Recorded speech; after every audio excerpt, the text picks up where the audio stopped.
ఇది ఎకనామిక్ అఫెన్సే. నిజం చెప్పారంటే అరెస్ట్ అయినా కొన్నేళ్ల తర్వాత బయటకు వస్తారు. లేదంటే ఏ నిమిషంలో అయినా ఎవరైనా వారిని చంపొచ్చు.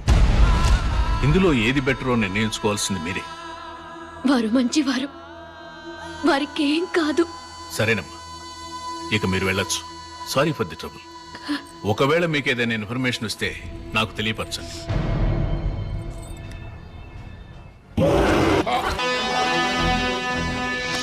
సిబిఐ గవర్నమెంట్కి అప్పగించాల్సిన 46,000 కోట్ల రూపాయల బ్లాక్ మనీని వైట్ మనీగా మార్చి మీరు మోసం చేస్తున్నారు. మనీ లాండరింగ్ నేరం కింద ఫెరా యాక్ట్ ప్రకారం మిమ్మల్ని అరెస్ట్ చేస్తున్నాం.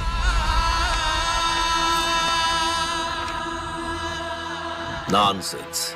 ఏం ఎవిడెన్స్ ఉంది మీ దగ్గర? మీ పర్సనల్ ల్యాప్టాప్, కంప్యూటర్.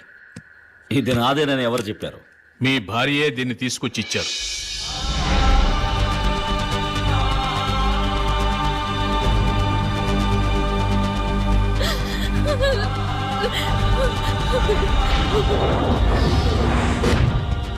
వారి ప్రాణానికి ఏ ప్రమాదం జరగదని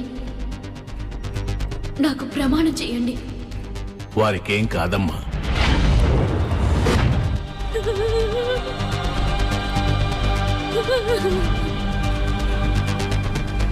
ఎంత పని చేసావమ్మా? నీకేమన్నా పిచ్చి పట్టిందా? కట్టుకున్న పెళ్ళ ఎక్కడైనా మొగుడిలా పోలీసులకు పట్టిస్తుందా? నేను నెత్తి మీద పెట్టి ఒక్క మాట, ఇంకొక మాట కూడా తను ఎవరనకూడదు. తను నా కోసం ఏ పని చేసింది? తన స్థానంలో ఏ ఆడదున్నా ఈ పనే చేసుండేది.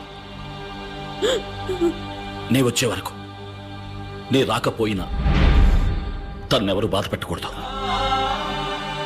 క్షమించండి.